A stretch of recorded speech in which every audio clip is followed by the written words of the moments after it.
At any moment in present time, we hold the power to change our future. We can create any future we want. Why have we created this one? A world where so many of us want to do such incredible things, but we keep losing to just one more episode of Netflix. Technology 1, you, 0. Is this really what we want our future to look like? Losing to our technology?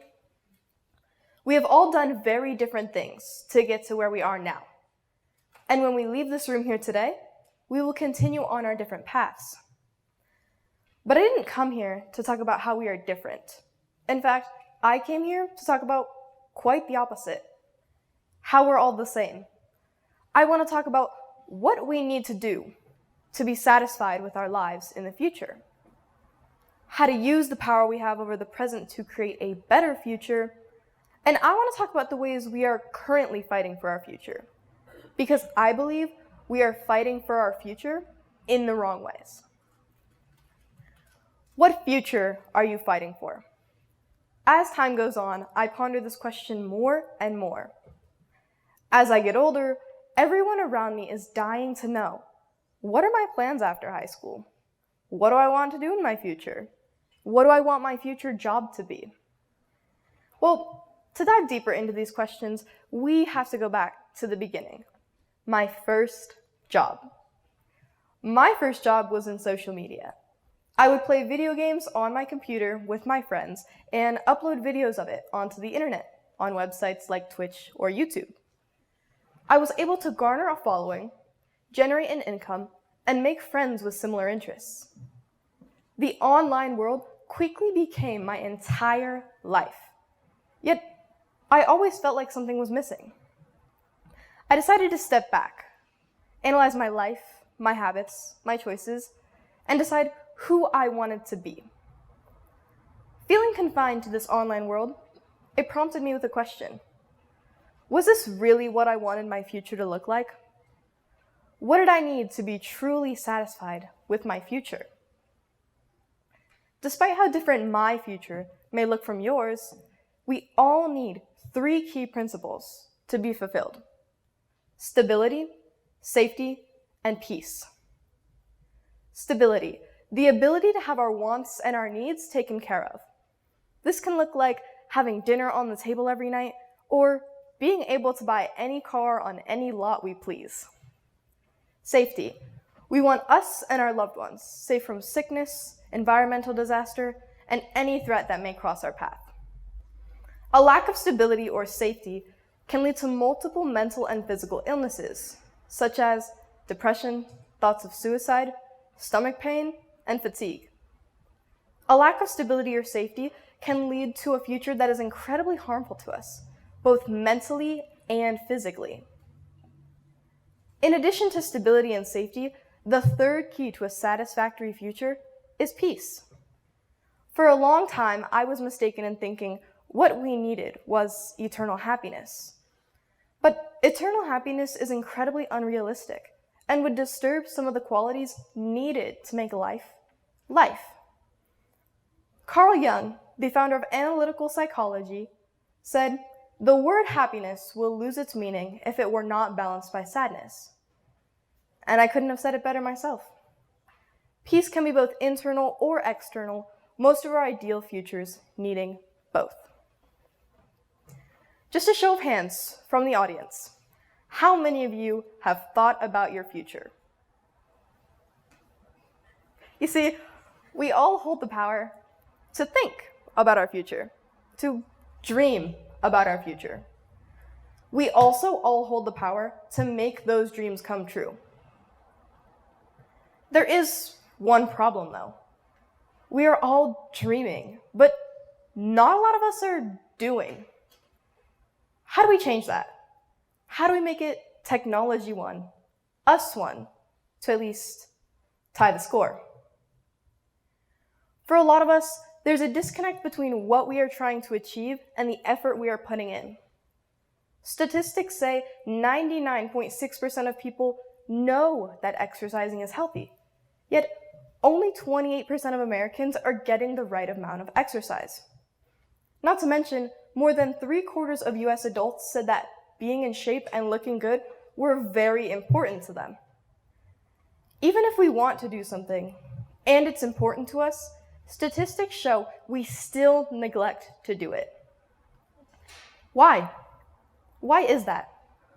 What holds back 72% of Americans from doing something they want to do? With our actions not in line with our desires, we will always be fighting for our future in the wrong ways. Let's use an example to explain the inefficiency. Macro versus micro. We as individuals are on the micro scale. Our country, our state, our world is the macro scale. Many of us would like change on this global scale in some way. I personally believe in a kinder world on this global scale. But to get to the big leagues, my fight for change starts with me. I cannot preach for a world that is kinder on the macro scale, yet avoid responsibility on the micro scale. Just as another TEDx speaker, Lovey Jones, said, "I want us to leave this world better than we found it. And how I choose to affect change is by speaking up, by being the first, and by being the domino." If I want the world to be a kinder place on this macro scale, it has to start with me. If I'm kind to someone, who's kind to someone else, who's kind to another someone else, I create this domino effect of kindness. Eventually, this domino effect is so large that it can be felt on the macro scale. Preaching for kindness is great, but unless you act in accordance with what you preach for, you will never achieve the future you intend. Additionally, we often choose short-term rewards over long-term rewards. This is why we aren't doing what we intend to. We intend to study to get our grades up, but when it's the night before our test, our phone seems like a better place to spend our time. This isn't exactly our fault. Our phones house algorithms designed to milk the dopamine feedback loop in our brains. Chamath Palihapitiya said to an audience of Stanford students, "The dopamine-driven feedback loops we have created are destroying how society works." Harvard reinforced this, saying, while it's easy to dismiss this claim as hyperbole, platforms like Facebook, Snapchat, and Instagram leverage the very same neural circuitry used by slot machines and cocaine. That's right, cocaine. That's a picture of you with your phone. That there is a bear on cocaine. Same thing. Harvard said it, not me. But that may be why you choose to sit and scroll for an hour instead of studying for your test. The average screen time for users 16 to 64 is 6 hours and 37 minutes. Our present selves are losing our days to our futures, and our future selves are missing out on what their life could have been. Technology 2, you, 0. Choosing these short-term rewards over long-term rewards negatively impacts our future. So, how do we change that? Let's take a look at something that has a huge impact on who we'll become in the future: our environment and the people in it.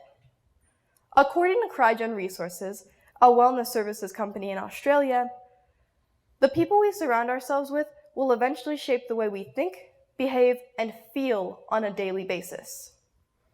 If somebody wants to get better grades in school, the best people for them to be around are going to be the kids that make time to study. If somebody wants to become more positive, the best people for them to be around are going to be the people that are optimistic. If you have goals, surround yourself with people that will help motivate you to achieve those goals. The way our environment is shaped also has an effect on our actions. Anne Thorndike, an associate professor at Harvard Medical School, conducted a study on hospital patients. She decided to alter the layout of where cafeteria items were located to see if this had any effect on what people chose to eat or drink. Bottles of water were placed in the cafeteria at eye level, as well as in baskets near several of the food stations. and water sales increased 25.8%. Just by changing where water was located in the cafeteria, there was an almost 26% increase in people choosing to purchase water. A simple change in the way our environment is structured can lead to a huge change in our habits. By changing the way our environment is structured, surrounding ourselves with good people, choosing long-term rewards over short-term rewards, and aligning our actions with our ideas, we will be able to harness the power to fight for our future in the right way. We will be able to achieve a future we are proud of. So I'll ask you this as you leave here today. What future are you fighting for? Remind yourself that you hold the power to change your future at any given moment. I want us to achieve the future we dream about. Find that stability, that safety, that peace you long for. Fight for yourself and fight for your future in the right ways.